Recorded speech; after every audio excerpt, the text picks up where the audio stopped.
6G의 상용화 아직은 좀 먼 얘기처럼 느껴질 수밖에 없죠. 2019년 대한민국이 전 세계 최초로 5G 상용화 국가란 타이틀을 얻었음에도 불구하고 아직 5G 품질 논란이 지속되고 있고요. 6G 관련 국제 표준이 정해지지도 않은 상황이기 때문에 이런 이야기가 나올 수밖에 없습니다. 그렇다고 지금 상황에 무조건 안주할 수 없는 게 우리 기업들인데 그렇다면 어떤 준비를 하고 있는지 하나하나 좀 짚어보도록 하겠습니다. 경제산업부의 김수빈 기자 함께합니다. 어서 오세요. 안녕하세요.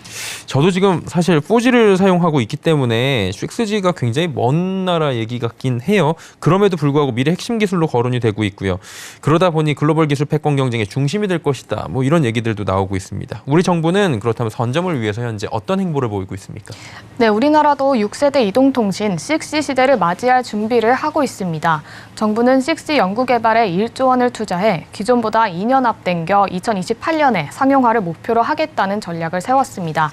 특히 초기부터 기업들이 참여하는 대규모 R&D를 진행하고 6G 국제표준과 핵심 특허를 확보한 뒤 2026년 세계 최초 예비 6G 기술 시연을 목표로 하고 있습니다.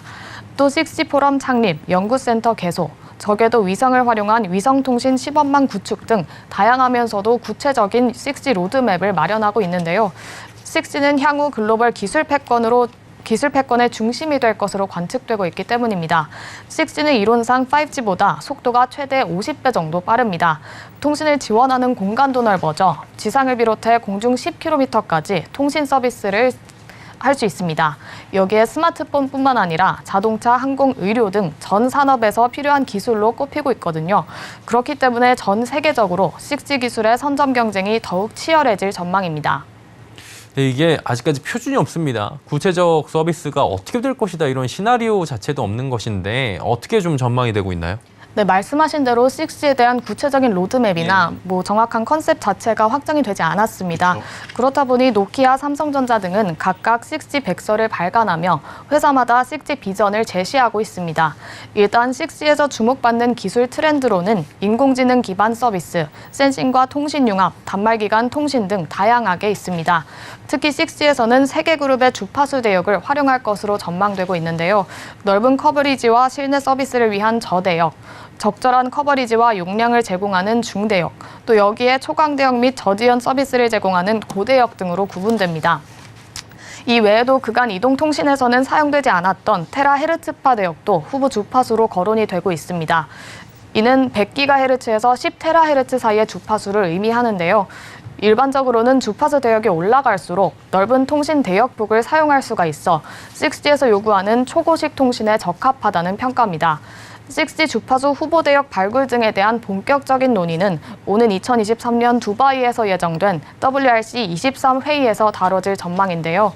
WRC는 주파수 국제 분배와 전파 통신 분야의 중요 사항을 결정하는 국제전기통신연합 최고 의결회의입니다. 6G 활용을 위한 주파수 대역은 2027년 WRC 27회의에서 확정될 예정입니다. 상황이 이렇다 보니 우리 기업들도 관련해서 발빠르게 좀 움직일 수밖에 없는 모습인데 통신업계는 지금 준비 어떻게 하고 있습니까? 네, 관련 업계나 산업 연구기관 등과 힘을 모아서 기술의 방향성을 좀 모색하고 있는데요. SKT는 3년 전부터 노키아, 에릭슨, 삼성전자와 각각 5G 고도화 및 6G로의 진화를 위한 공동기술 개발 업무 협약을 맺었습니다.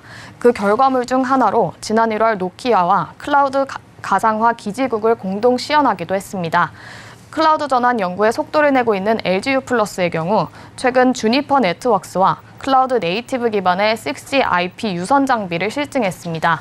이외에도 카이스트와는 양자 컴퓨터를 이용해 6G 저궤도 위성 네트워크망 구조 최적화 연구를 진행한 바 있고 포항공대와는 6G 이동통신의 핵심 기술에 대한 산학 공동 연구를 진행하고 있습니다. KT는 한화시스템과 손잡고 항공우주형 양자암호 통신 기술 개발에 있어서 협력을 하고 있습니다. 6G를 위해 새로 팀을 만든 곳도 있는데요. SK텔레콤은 6G나 핵심 영역 중 하나인 UAM 위성 등 상공망 기술 개발 강화를 위해 신규 조직을 만들었습니다. 결국 이제 차세대 통신 기술을 놓고 보면 빼놓을 수 없는 게 전기 전자 분야입니다. 이 관련 전기 전자 업계에서는 6G 연구 개발이 좀 활발하게 이루어지고 있습니까? 네, 사실은 5G가 상용화되던 시점부터 6G 연구가 좀 진행이 되고 있었는데요. 세계 최초로 5G를 상용화한 삼성전자는 지난 2020년부터 6G 백서를 통해 새로운 차원의 초연결 경험이 6G 사업의 방향임을 밝혔습니다. 특히 차세대 통신 분야의 인재 양성에도 굉장히 관심이 많은데요. 삼성전자는 지난해 포항공대와 서울대에 이어 올해 고려대와 잇따라 협약을 체결하며 미래기술 생태계 강화에 힘쓰고 있습니다. 올해는 미래통신기술 저변을 확대하고 경쟁력을 강화해 6G 기술을 주도해 나가겠다는 의지를 담아 처음으로 삼성 6G 포럼을 개최하기도 했습니다. 삼성전자와 LG전자는 각각 6G 테라헤르츠 대역에서 통신 시연을 성공하는 등 성과를 보이고 있는데요. 6G 기술을 선점하기 위해 산학연이 협력을 강화하며 미래 시대를 대비하고 있는 모습입니다.